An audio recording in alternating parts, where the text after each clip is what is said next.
How we doing, guys? Good, Coach. You anticipate Jones and Zach Martin will start working back in this week, both? Yeah, Byron came off a PUP, so he's going to start doing something.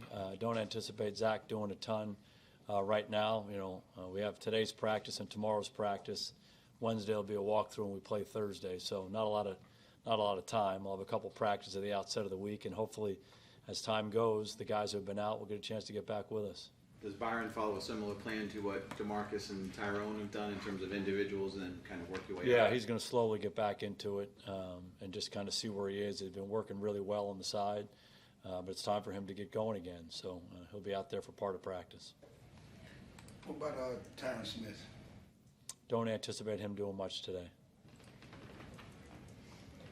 Any lingering injury from Taco from Saturday night? Yeah, we just got to see what his availability will be for today. I would not anticipate him practicing much. Is it the ankle we're talking Yeah. about? Will you go pads both days, or Yes. you will? What do you do at tight end? Just try our best. Right now, we worked out a couple tight ends today, and just we don't have a lot of guys available to us right now. So over the last week or so, we've been creative using personnel groups to get through practice, and we'll just keep doing that. The thing we don't want to do is compromise, Witt's reps. All of a sudden, he's taking more reps in practice. We're going to keep him on the same schedule and just work our way through it. Is The challenging part about that position is there aren't that many tight ends in the world. We find that out every year in the draft. There just aren't that many guys. So much of that position has become a big slot. Very few guys put their hands on the ground anymore in high school and college. So there aren't that many guys out there. So when you get a rash of injuries at that position, it's not like you can just go out there and, hey, there's 58 tight ends on the street that you'd like to bring in and sign. There just aren't that many guys. Is it even more difficult because Jameis has lined up there some in the last week or so, but he's not a guy that would typically play in this last preseason game either? I mean, Yeah, we'll work our way through it. We haven't talked about who's playing in this game and who's not. Jameis has done a good job helping us out in that situation, though. Which aspect of Cooper Rush's game do you think has progressed the most over the course of the offseason? I don't know if I can pinpoint one thing. I do know that he's playing well.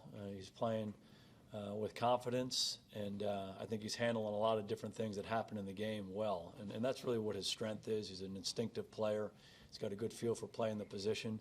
I think there was a lot of evidence of that in the game the other night and really throughout the preseason. Made a lot of good throws, made some good throws under duress, got out of some bad situations, moved the team, cashed in on some drives, so did a good job for us. That confidence, is that something you've seen develop over the course of this time here?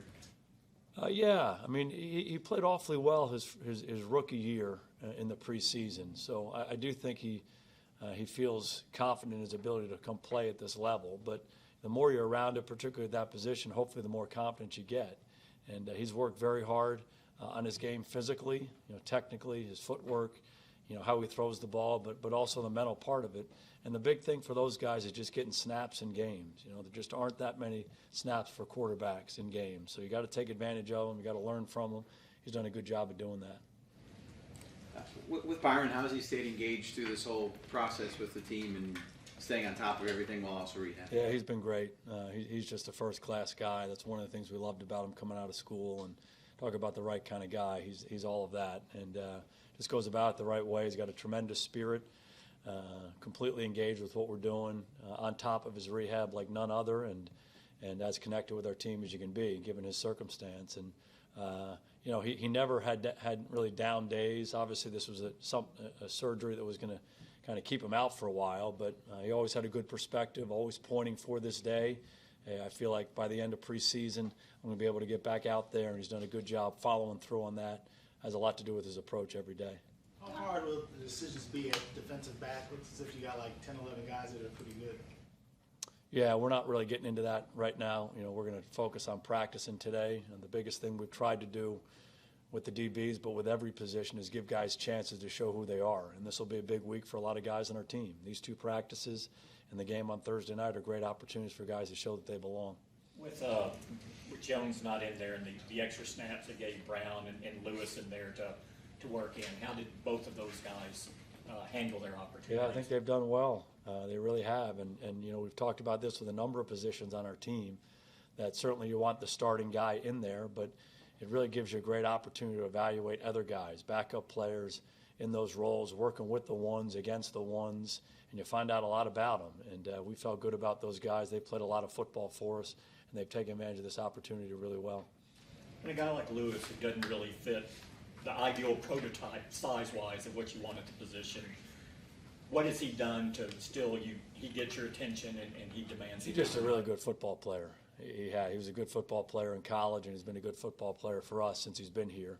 And, we do believe in height and length at the corner position, but he's got plenty of it. And he just goes out and makes plays. And, the thing that we love about him is his competitive spirit, and he's always ready. If you look at the plays he's made relative to snaps he's played, it's a really good ratio. And, last year he was around the ball at critical times for us, scooping up fumbles, intercepting passes at critical moments of games, and he just has that way about him. So we love his spirit. He loves to play. It shows up in everything he does each and every day. Donovan Wilson had an interception against the 49ers, had another one on Saturday against the Texans. What excites you about his production as a rookie so far? I think that. He's got really good ball skills. He's always around the ball. You saw him, knock punch balls out in practice, create fumbles, pick up fumbles. He's made the interceptions in games. So, that's a really, really important trait to have if you're a defensive player. If you're a ball guy, we call them ball guys. And I don't know if you saw the reaction of the guys on our sidelines when he made the interception.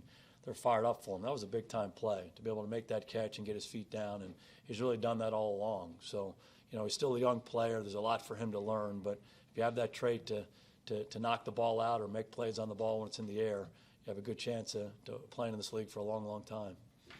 When you think about what Taco Charlton has been through, a healthy scratch at the end of last year, can you talk about the way he's responded with this offseason work? Yeah, I think he's responded well. He had an injury he was coming off of in the offseason, so he had to battle through that. But he's worked hard to get himself physically right and to understand how we want him to play. And he's just gotten better and better and better. And with some of those defensive ends being out here in training camp and the preseason, he's gotten a really, really good opportunity to show what he can do. And he's shown up. He showed up big time in the game the other night. Wasn't a perfect performance by any means, but he was impactful in the game and has been throughout the preseason. I realize this is a really vague way to put this, but I'll throw it at you anyway. Is there a sense that the light has come on more for him now? Well, you're always trying to help your players grow and develop and play to their maximum potential. That's really what our jobs are as coaches. And you try to give them opportunities. You try to give them direction and structure and inspiration to do that. And he's not unlike a lot of guys. You're just trying to help him grow and develop. And I do think he's taken advantage of his opportunities up to this point, and there'll be more opportunities in front of him. He has to continue to do so. Where's Amari in his recovery process, and will he practice this week? He's getting better. We don't anticipate him practicing today. I can't speak to tomorrow yet, but we feel like he's on schedule to be ready for us once the regular season starts. As the final 53 takes shape, what influence does players' special teams ability have in those final couple spots, and has there been anyone in particular that stood out especially in that regard? Yeah, I think it's huge. When you're building your roster, special teams is such an important part of the game. We saw that the other night. Blocking a punt. If you block a punt in the NFL, you're going to win over 80% of the time. So, guys who can make impactful plays on special teams certainly enhance their chances of being on this roster. And there's certainly starters on offense and starters on defense, but once you get beyond those 22, 24, 25 guys, you have to be a special teams contributor in some way. And that's just an important part of the evaluation. So we try to give all those guys opportunities to do something, try to give them opportunities to do things that might fit their strengths so they can have an impact. And that's the process we go through in practice and in preseason games. We'll do that again this week. It'll certainly be a factor in deciding who's on the 53-man roster. What are Sean's attributes, and how's he improved? I think he's a big, strong, powerful runner. That's probably the number one attribute. That's not to suggest that he's not a nifty runner. He does have good feet. He's not just an inside guy. He's done a good job catching the ball out of the backfield. I think he's becoming a better pass protector on third down, a better route runner, and then we've seen him show up on special teams. So he's a young player, learning to do a lot of different things that maybe he hasn't done up to this point in his career, but he's getting better at them. And there's a lot to like about him. Is McGovern any closer to practicing? He's going to do a little bit more today. Yeah, so he's worked his way through it, and he's been pretty limited, but hopefully he can get some good work in at some point this week or early next week. How did he handle it? Looked like after practice one day last week, he kind of had his first contact with guys, so I take it he handled that. Yeah, right? I think he's handled it well, and he's not ready to go full go, but we do want him to do more and more as it goes. When you look at Tony Pollard's preseason game on Saturday night going against J.J. Watt, what kind of opportunity is that for a rookie to see defenses at a different level than you'll see in practice? I don't know that Tony looks at it like I'm going against J.J. Watt, but J.J. Watt's an elite player, and that was good for our whole team to go against him. Our guys up front, the matchups, and he's been a really impactful player for their team for a long time. So, Tony has handled the work really well. He hasn't really flinched or blinked in any situation we put him in. He handles the work in practice. He's played well in the games. So he's got a poise and a maturity about him that I think is going to serve him well going forward. What's your confidence level in regard to Byron Jones' ability to be on the field in form week one? We just got to wait and see. He hasn't been out on the practice field yet. We should see him in a little bit of action tonight and tomorrow night, and we'll see how he does with that. Noah's the last guy on the PUP, is looking like he might start the year on that list. I don't want to make that statement yet, but he's still on the list right now.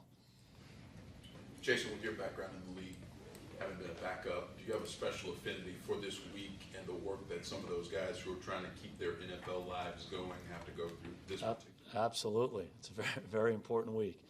It's an important week for me, my entire NFL career. And I just think it's important, when you build your team, that everybody's mindful of that. Some guys, by nature, if you're a starting player, typically this is not that important of a game for you. Most of the guys aren't playing in this fourth preseason game, but it is a really, really important night for a lot of guys. And so being respectful of that, their opportunity, I think is really important for your team. Because there's a lot of guys that the dream ends this weekend for them, at least for here. Is there a story that you like to tell the guys personally what they need to do, what to work on? Is there a story that you remember from when you have been released that sticks with you, good or bad, to say, now that I'm in this spot, I'm going to make sure I hear something that I wasn't told back in the day? I'll just reaffirm what I think is important for us to do as coaches, and it's probably derived from my experiences or other people's experiences. I think it's important to have a very personal conversation with the player and thank him for what he's done for the team up to this point, and then give them something that's constructive to help them go forward. What was behind the decision-making process, or what are some of the areas that maybe they need to work on as they continue to pursue their goals and their dreams. And we try to be thoughtful with this whole process. I talk to the players, the coordinators talk to the players, the position coaches talk to the players, and we just think that's an important part of the whole process. Thank you. All right, good to see you guys.